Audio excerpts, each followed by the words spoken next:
नमस्कार प्रिय छात्र और छात्राएं, मैं जितेंद्र कुमार रावत अमन कंप्यूटर शॉर्ट हैंड सेंटर आपका हार्दिक स्वागत करता है।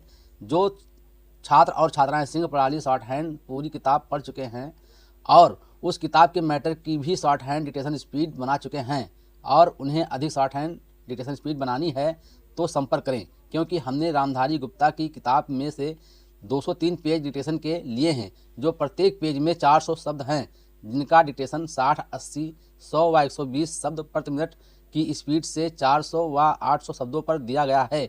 जो छात्र व छात्राएं विधिवत रूप से इन मैटरों का होमवर्क करके व्हाट्सएप पर चेक करा के अपनी शॉर्ट हैंड डिक्टेशन स्पीड बढ़ाना चाहते हैं या आउटलाइन प्राप्त करना चाहते हैं या शॉर्ट हैंड पढ़ना चाहते हैं तो संपर्क करें। Mobile number 91 98 94 39 41।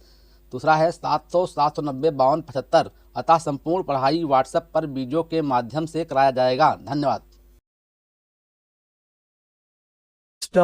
अध्यक्ष महोदय, मानव संसाधन विकास मंत्रालय की मांगों के संबंध में बोलने के लिए मैं खड़ा हुआ हूँ।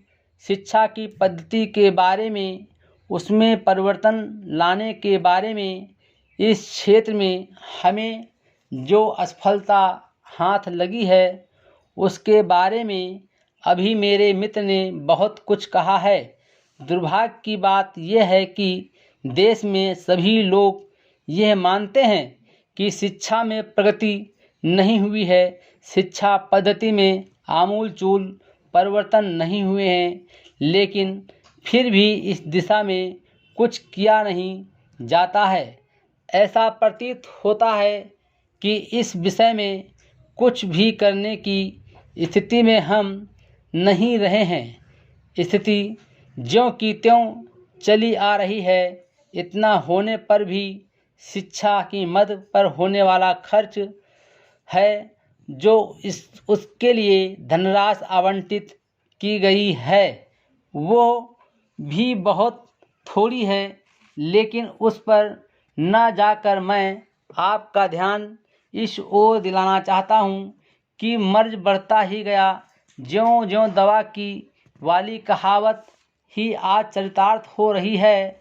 जितने ज़्यादा आयोग और समितियाँ बैठी और जितनी ज़्यादा शिक्षा पद्धति के बारे में छानबीन की गई, उतनी ही ज़्यादा बीमारी बढ़ती गई।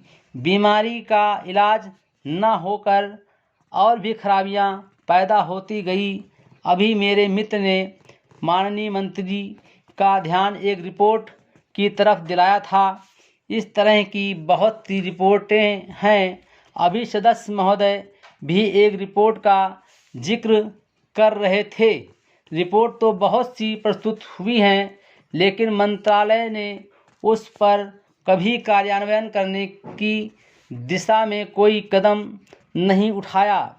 अपनी इस हालत को उन्होंने इसी सदन में स्वयं स्वीकार किया है। अपनी व्यवस्था को उन्होंने स्वयं यहाँ प्रकट किया है। इस विषय पर और अधिक न कहकर मैं आज के दिन मानव संसाधन विकास मंत्रालय का ध्यान दो विशेष विषयों की तरफ दिलाना चाहता हूँ। पहली बात तो मैं हिंदी के बारे में कहना चाहता हूँ। मंत्रालय का काम हिंदी का प्रसार और प्रचार करना है। हिंदी हमारे देश की राष्ट्रभाषा है। संविधान ने उसको राष्ट्रभाषा का स्थान दिया है, लेकिन हिंदी को वो स्थान अभी तक भी ठीक से प्राप्त नहीं हुआ है। इसके कई कारण हो सकते हैं। एक कारण हिंदी प्रेमियों का अधिक उत्साह हो सकता है। दूसरा, दलगत राजनीति से प्रभावित होकर राजनेताओं का भाषा के बारे में अपनाया गया दृष्टिकोण हो सकता है। Full stop.